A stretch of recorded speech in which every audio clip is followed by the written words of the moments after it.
परीक्षा में कैसे खड़े रहें। जैसा कि मत्ती की पुस्तक उसके 26वें अध्याय की 41वीं आयत में लिखा, जागते रहो और प्रार्थना करते रहो ताकि तुम परीक्षा में मत पड़ो। मेरे प्रियो, बाइबल में लिखा है कि जागते रहो और प्रार्थना में लगे रहो ताकि तुम परीक्षा में ना पड़ो। एक मसीही व्यक्ति जो सारी रात सोता है वो कभी जीत नहीं सकता। अगर आप सारी रात सोते हैं तो आप जीत नहीं सकते। जो दुष्ट आत्माएं आपके ऊपर अटैक करने के लिए भेजी जाती हैं वो रात को 12 बजे के बाद ही भेजी जाती हैं और आप रात को सोते हैं। तो आप क्या सोचते हैं कि आप जीत जाएंगे? आपकी लड़ाई शैतान के साथ है। आपने देखा है कि जब बड़ी दौड़ होती है तो उसमें कुछ लोग धीरे दौड़ते हैं और कुछ लोग तेज दौड़ते हैं और आगे पहुंच जाते हैं, लेकिन तेज दौड़ने के बाद भी वो धीरे हो जाते हैं। लेकिन जो धीरे धीरे दौड़ रहा है वो अपनी आशीष को ले लेता है। इसका मतलब यह नहीं कि आपको धीरे दौड़ना है, इसका मतलब यह है कि आपको दौड़ में अपने ध्यान को खराब नहीं करना है। चाहे आप पीछे हैं चाहे आप आगे हैं, अपने ध्यान को नहीं छोड़ना है। जब तक आप अपनी आशीष के करीब पहुंच चुके हों, आपको तब तक दौड़ना है जब तक आप उसको लेकर ग्रहण नहीं कर लेते। एक मसीही जो रात को सोता है वह जीवन नहीं जी पाता।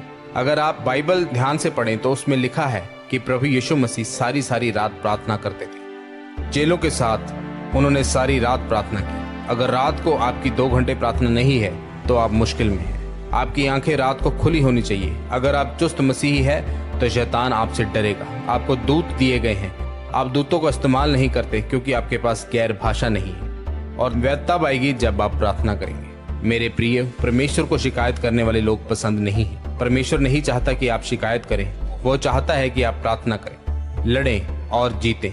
बाइबल में लूका 8 में उसकी 22वीं आयत में लिखा है, जब उसके चेले किश्ती में थे तो चेलों ने कहा कि हे स्वामी, हम नाश हुए जाते हैं, हमें बचा।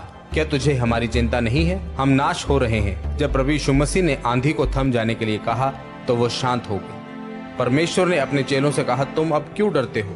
तुम्हें अब तक क्यों विश्वास नहीं? परमेश्वर की यह परेशानी नहीं थी कि उन्होंने उसे पुकारा। परमेश्वर को यह परेशानी थी कि वो डर कर परमेश्वर को पुकार रहे हैं। परमेश्वर ने कहा, डर के साथ मुझे मत पुकार। कभी भी परमेश्वर से शिकायत मत करो, लड़ो, क्योंकि लड़ना आपकी जिम्मेदारी है। आपको एक योद्धा की तरह लड़ना है और जीतना है। जिस तरह बाइबल में हम देखते हैं कि हिजकिय्याह लड़ा और उसने अपनी उम्र को 15 साल और पाया। जैसे अय्यूब के जीवन में बहुत ज्यादा परीक्षाएं आई, लेकिन उसने फिर भी परमेश्वर के नाम को धन्य कहा और परमेश्वर ने उसका सारा कुछ लौटा दिया था। जिस तरह मूसा लड़ा अपने लोगों की। मेरे प्रियो, आपको स्थिर रहना है। अगर आप परमेश्वर की आशीषों का आनंद लेना चाहते हैं तो आपको लड़ना है, अपने परिवार के लिए, अपनी कलीसिया के लिए, अपने आत्मिक जीवन के लिए, और अड़े और खड़े रहना है। परमेश्वर की लाठी आपके पास है और वह लाठी परमेश्वर का वचन है।